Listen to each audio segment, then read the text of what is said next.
नमस्कार मित्रांनो, गुन्हेगारी क्राईम स्टोरी चॅनलवरती सर्वांचं स्वागत आहे. आजची घटना आहे 40 वर्षीय युवकाची. तो पुण्यामध्ये फिरायला जातो. पुन्हा म्हणल्यानंतर बुधवारपेठमध्ये फिरायला जातो. तर तिथे फिरत असतो. त्याची तिथल्या महिलेशी ओळख होते. ओळख म्हणजे तो गोड गोड बोलू लागतो. त्यानंतर बोलता बोलता दोघांमध्ये एक करार झाला.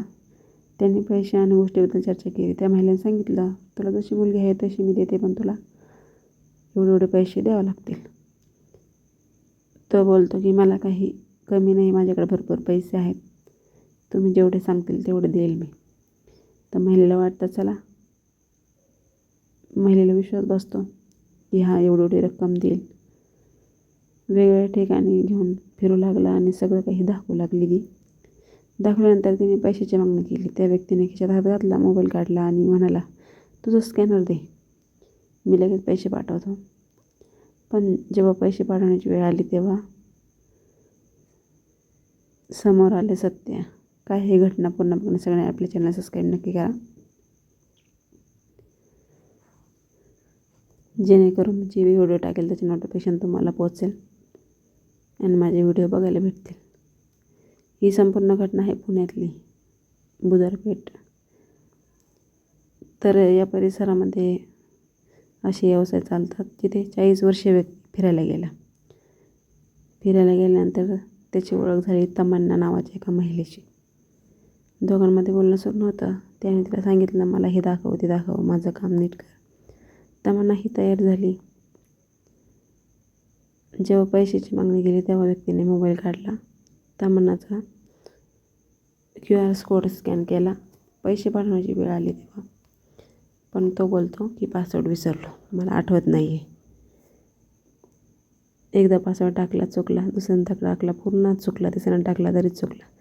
त्यामुळे तमन्नाला खूप राग आला. ती ओरडू लागली, पैसे नाहीत तरी इथे का आलास, माझा वेळ का वाया घालवला, असे म्हणत दोघांमध्ये भांडण झालं.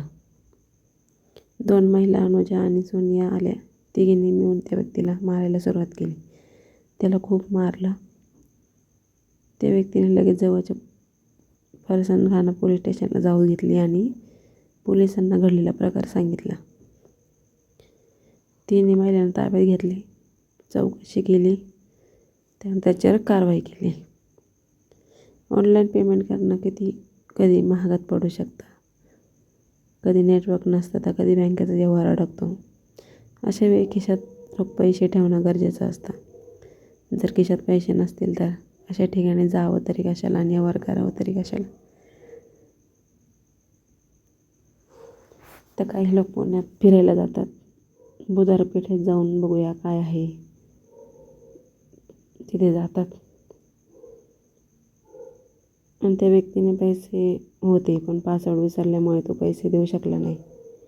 दुसरीकडे त्या महिलांनी समजदारपणा दाखवायला हवा होता, पण त्यांनी शिवीगाळ केली, त्याला मारहाण केली. त्यामुळे त्यांनी कायदा हातात घेतला. त्यामुळे त्यांच्यावर सुद्धा कारवाई झाली. बघू शकता आजच्या स्टोरीमध्ये. तुम्हाला काय वाटतं कमेंट करून नक्की सांगा.